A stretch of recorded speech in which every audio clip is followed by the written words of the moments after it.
In Autobiography of a Yogi, Yogananda describes his guru to us. Master was not popular with superficial students. The wise, always few in number, deeply revered him. I dare say Sri Yukteswar would have been the most sought-after guru in India had his words not been so candid and so censorious. I am hard on those who come to me for training, he admitted to me. That is my way. Take it or leave it. I will never compromise. But you will be much kinder to your disciples. That is your way. I try to purify only in the fires of severity, searing beyond the average toleration. The gentle approach of love is also transfiguring. The inflexible and the yielding methods are equally effective if applied with wisdom. You will go to foreign lands where blunt assaults on the ego are not appreciated. A teacher could not spread India's message in the West without an ample fund of accommodative patience and forbearance. I refuse to state the amount of truth I later came to find in my master's words. Though Sri Yukteswar's undissembling speech prevented a large following during his years on earth, nevertheless, his living spirit manifests today over the world through sincere students of his Kriya Yoga and other teachings.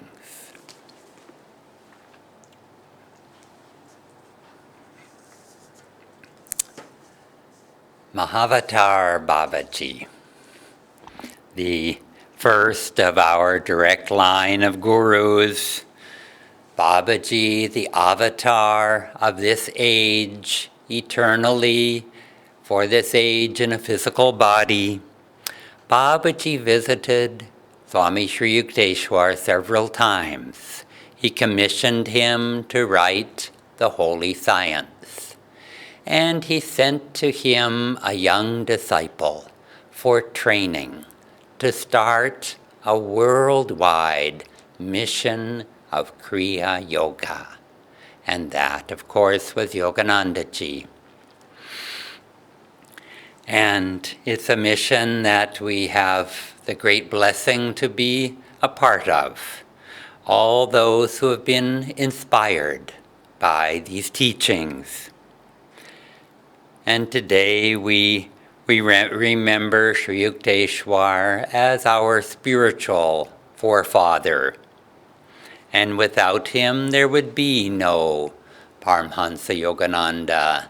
There would be no Autobiography of a Yogi, or Swami Kriyananda, or Ananda Sangha. And we wouldn't be online together today.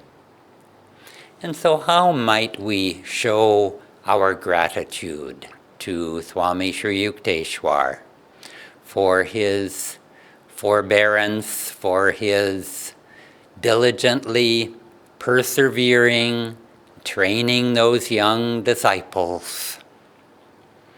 And perhaps the deepest way that we can say thank you is for us also to persevere with faithfully and regularly in our practice of these teachings that he has given.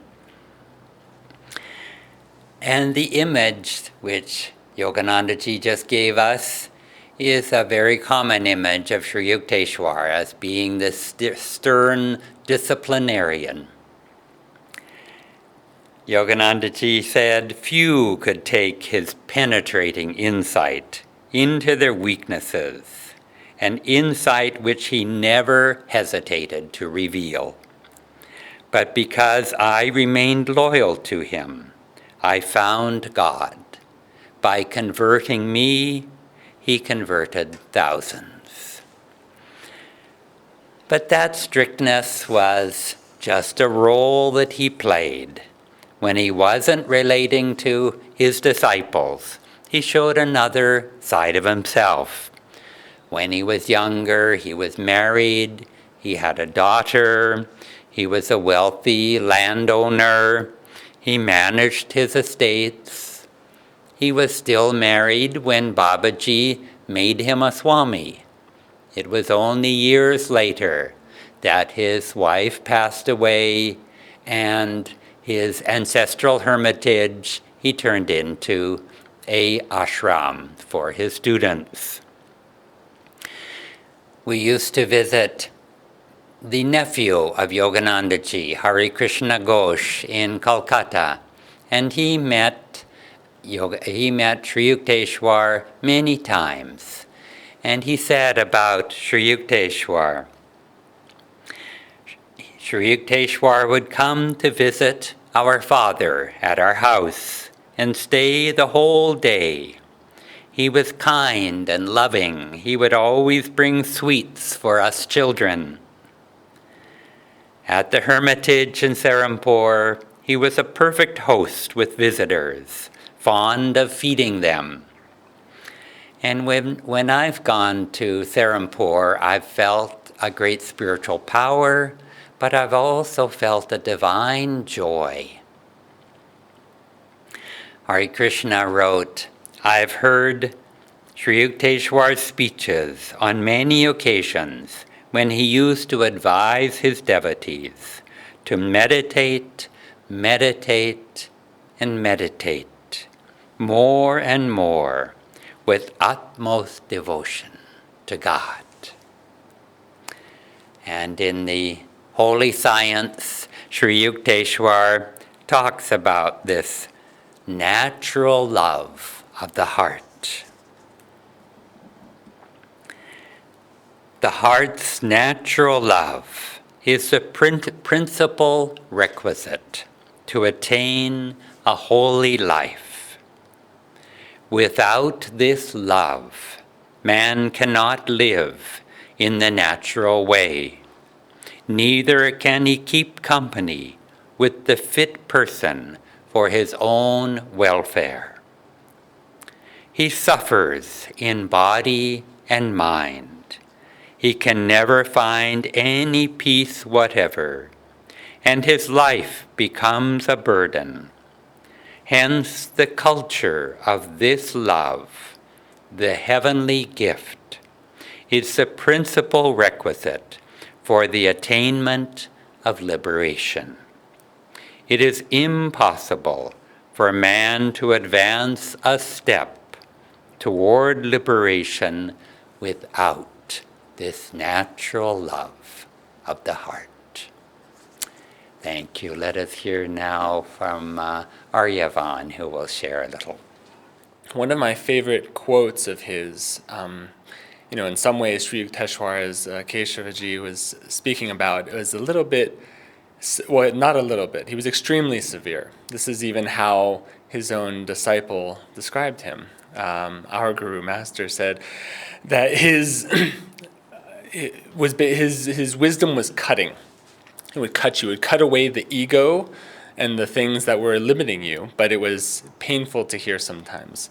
And so for me, who is perhaps, I think, a little more sensitive, the aspects of Sri Yukteswar that I most resonate with are the softer moments that he brings. And for him, soft is relative because it's still Sri Yukteswar. But when there's a quote that I really like, the quote that really speaks to me is, learn to behave. His advice to all devotees is to learn to behave. Now, on one hand, that does sound somewhat severe still. When we think about people telling us to behave, they're telling a child, don't do that, you need to behave. Sit still, listen to me. Sometimes in a strict classroom, if a child wants to share their thoughts, share what they were doing yesterday, share what they had for breakfast, the teacher will say, stop, no, it's time for studying, learn to behave. And that is, at its core, true. It is still behaving, because the whole point of behaving, the whole idea behind it is, and this is how Yogananda defined it, doing what is in your own highest interest. Doing the things that will bring you to where you want to go. So the teacher in the classroom thinks, okay, if they sit still, if they listen, then they will learn what I'm trying to teach them. Then they will be able to apply that knowledge later and become successful, and thereby be happy. So I am helping them to behave by telling them to sit still. Now that may be appropriate for that student, it may not be. Because the concept of behaving, of doing what is appropriate for each person, changes person to person. And that's actually why we have the guru, why we even have the concept of the guru. Because how do you know what you're supposed to do to reach your own highest potential? We do the things we think we should do, and then we look at the consequences and say, okay, maybe that wasn't so good. If we just gave in to our basest instincts, we would maybe sit around all day, maybe we'd watch Netflix all day, maybe we'd eat whatever we wanted to eat. But what is the result? How do we feel? We don't feel well. We feel grungy and gross, really. If you do it for long enough, you'll start to feel like something's wrong. It's the great paradox of the spiritual path that until we get to the spiritual path, we're kind of okay with how things are. We don't have to ask ourselves, how do I become the very best? But even in that stage, if you look around the whole world, everything in our society, everything in our world is set up with the idea of some kind of growth.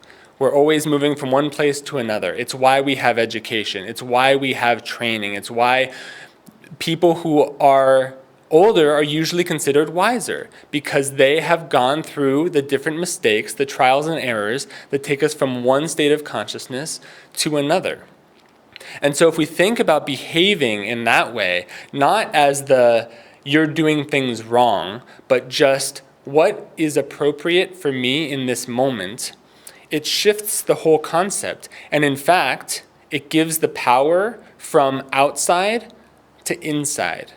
And I don't mean the little self, but the higher self, the guru that lives inside of us, the whisper in our ears that tells us, maybe you shouldn't be doing that. Remember last time you did this?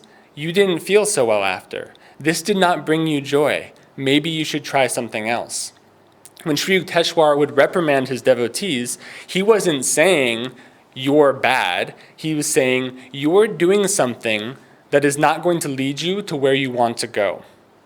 And of course, we all know times when we've been reprimanded, and it hurts because you think you're doing the right thing. You think the thing you're doing is going to bring you to where you want to go.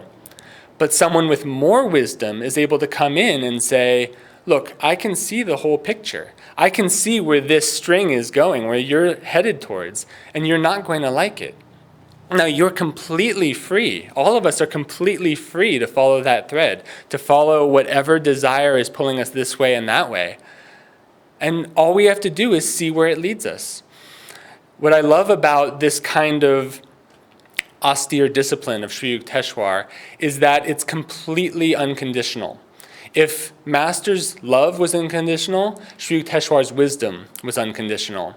He wasn't ever judging. He wasn't ever saying, this is bad and that makes you bad. He was saying, I want you to become your full potential. I want you to become the best version of yourself. And that is the dharma of every single person on this planet, whether they ever hear of Sri Yukteswar or not. 99.99% of people on this planet will never hear the word Sri Yukteswar. And yet we're all on this same path and towards our own betterment, towards our own self-mastery. And so for us, this is a very important day. This is an auspicious day. Now, auspicious to me didn't used to have much meaning, because for those 99.99% of people, this is May 10th. And it will be like any other day. They'll wake up, they'll do some things, they'll go to bed.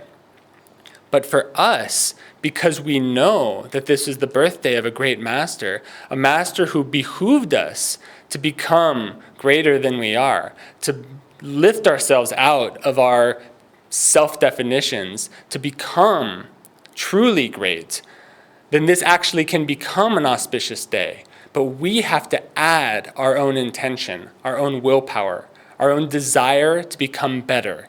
We have to concentrate more, go deeper, meditate. Whatever it is that brings you to your next step, do it 10% more, do it 50% more, 100% more, but in intensity. Not necessarily quality. Bring more energy to it, more focus. Use this day as a slingshot to take you into the next stratosphere of your own spiritual growth.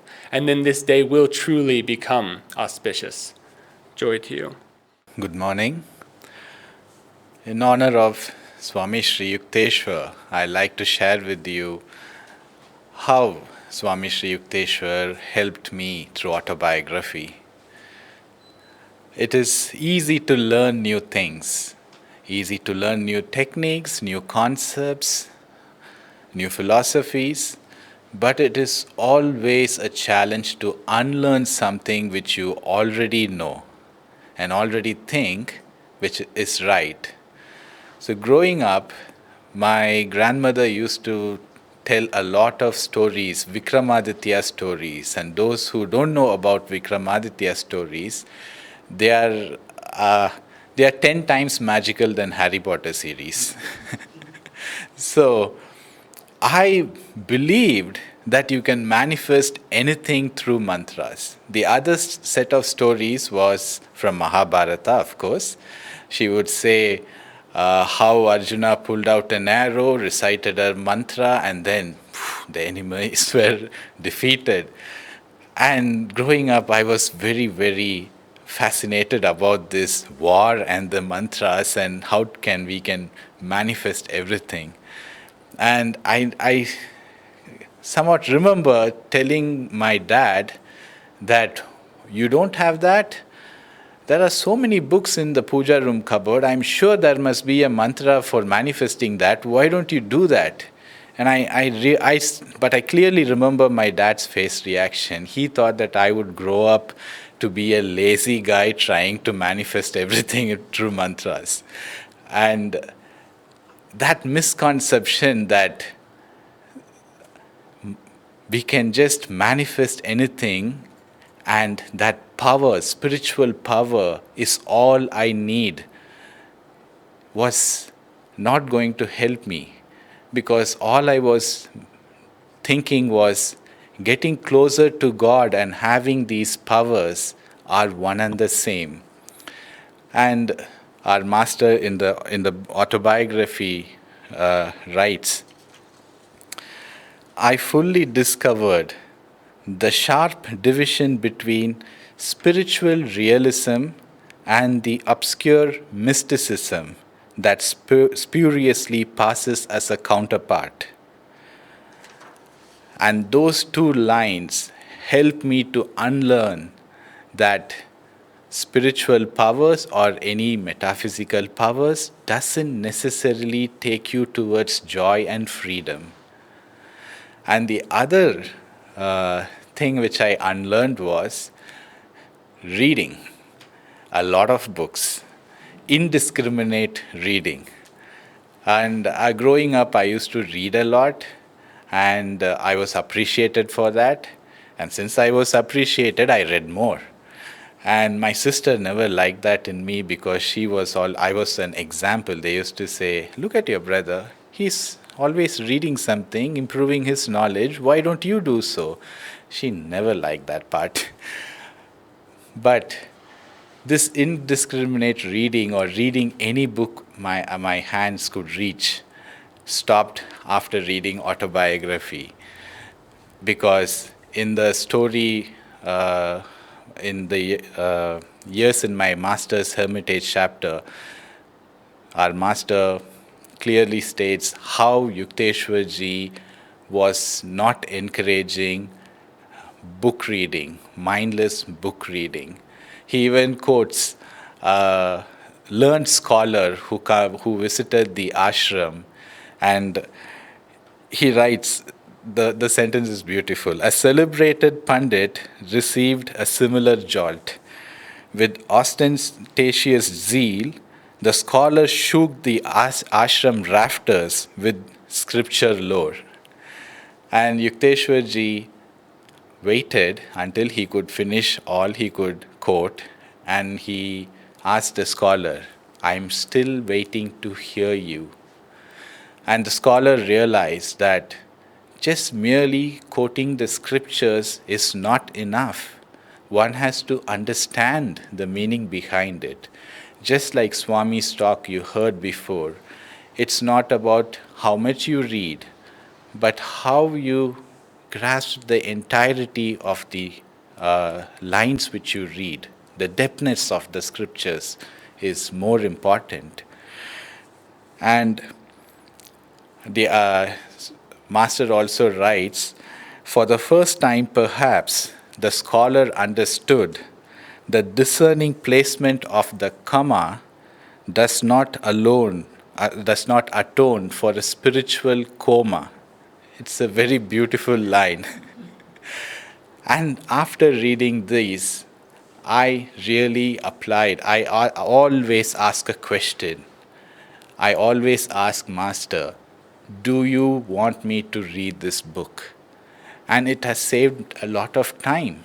And also, Master says that, Swami Yukteswar ji says that continual intellectual study results in vanity and the false satisfaction of an undigested knowledge.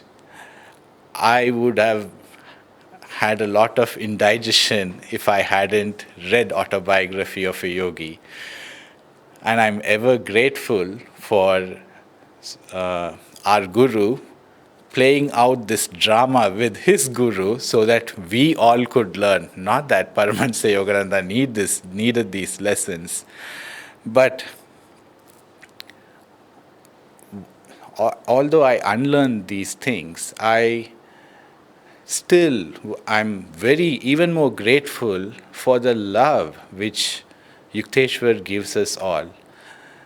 When Paramhansa Yogananda writes that he was a hypercritical guru, he was very strict, with precise aim, he knocked my teeth of ignorance. I had a different picture of Swami Sri Yukteswar, a very, very strict person. Like a dictator, if he walks in, everybody else trembles with fear. That's the mental image I had. Until I visited Puri ashram on a pilgrimage.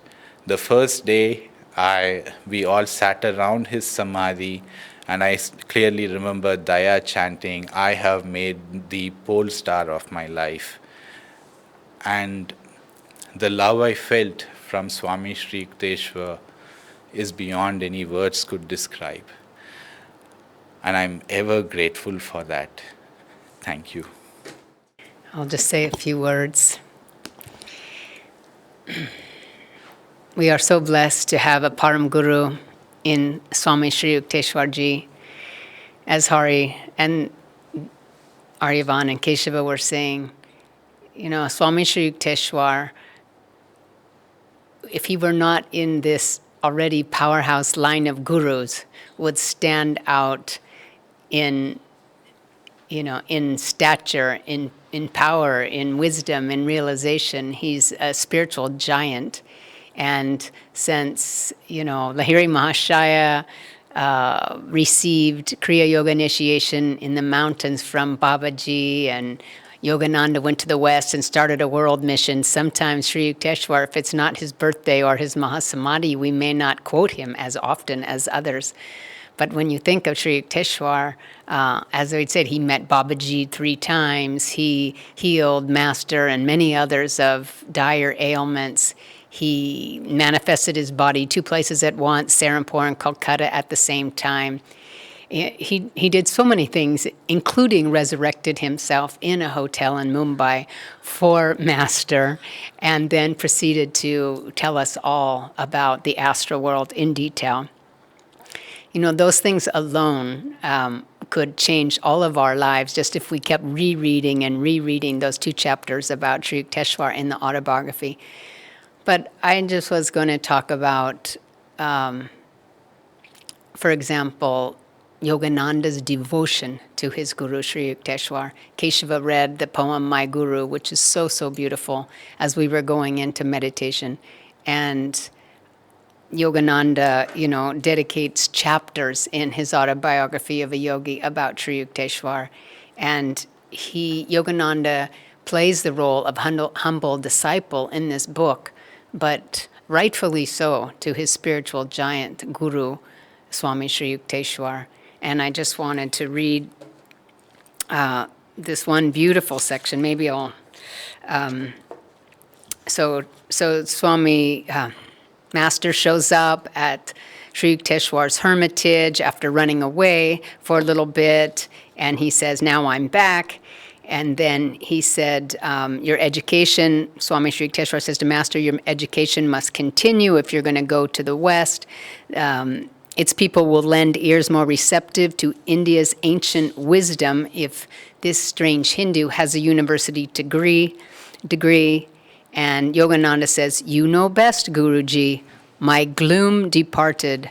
The reference to the West I found puzzlingly remote, but my opportunity to please Master by obedience was vitally immediate. You will be near Calcutta. You can come anytime you feel. Every day, if possible, Master. Gratefully, I accept your authority in every detail of my life. On one condition, yes, that you promise to reveal God to me. An hour-long verbal tussle ensued. A master's word cannot be falsified. It is not lightly given. The implications in the pledge open out vast metaphysical vistas. A guru must be on intimate terms with the Creator before he can obligate him to appear. I sensed Sri Yukteswar's divine unity and was determined, as his disciple, to press my advantage.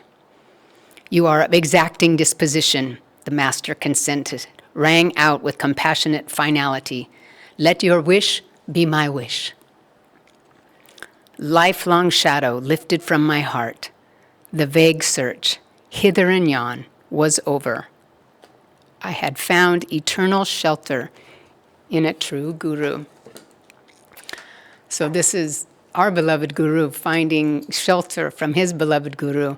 And so Sri Yukteswar is our Param Guru, our grandfather, our spiritual grandfather. And in order for Master to receive the wisdom and realization and power of his guru, it took his humility, his openness, his receptivity. And that's what Master gave him. He started serving his guru in the ashram. He obeyed his guru, going to the West, sharing Kriya Yoga.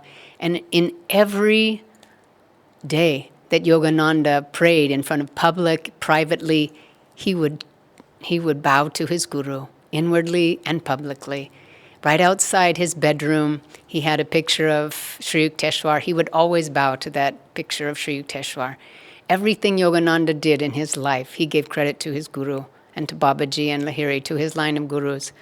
So that is how we can receive power and self-realization from these great ones, and today in particular from Swami Sri Yukteswar. We need to practice what he taught us. He said, in meditation, we can open our consciousness and receive his guidance. When Yogananda was on the ship on the way to America, he knew hardly any English. He was asked to give a discourse, and he was panicked. He didn't know what to do. He prayed to his guru. His guru came through, and Yoganandaji was able to give a discourse in English. And when we ourselves need guidance, we need wisdom of Sri Yukteswar. We need to do what he told us to do, to practice Kriya Yoga. We need to get still, expand our awareness and our consciousness, and Sri Yukteswar's infinite consciousness, can draw us upward and give to us that cosmic consciousness that he gave to our Guru. In the chapter in Cosmic Consciousness, Sri Yukteswar just taps him on the heart and he goes into cosmic consciousness. He can give that to us if we open ourselves to him.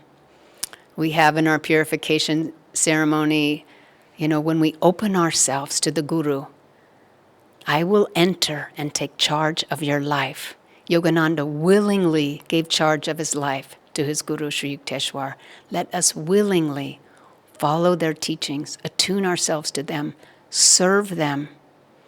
In service to their work, they can guide our actions. They can guide our thoughts. They can guide our decisions. Yogananda was emphatic about meditating and serving because it's through that action that they can show us what to do, that they can flow through us. So meditation and service. Sri Yukteswar said, as long as we're breathing the free air of the earth, we must render grateful service. And this service is being a channel of Sri Yukteswar in the world, being a channel of our gurus in this world. We need to receive his wisdom, his courage, his strength in order to be instruments of it. So on this very holy day, on the birth anniversary of Sri Yukteswar, let's meditate on his wisdom, on his guidance, on his greatness, and ask his love, his vibration to flow into us and help to guide us in this life and to give us the wisdom that he shared with our Guru Yogananda Ji, that he continues to share with his chelas all over the world. And let us just honor him and love him deeply. God bless you.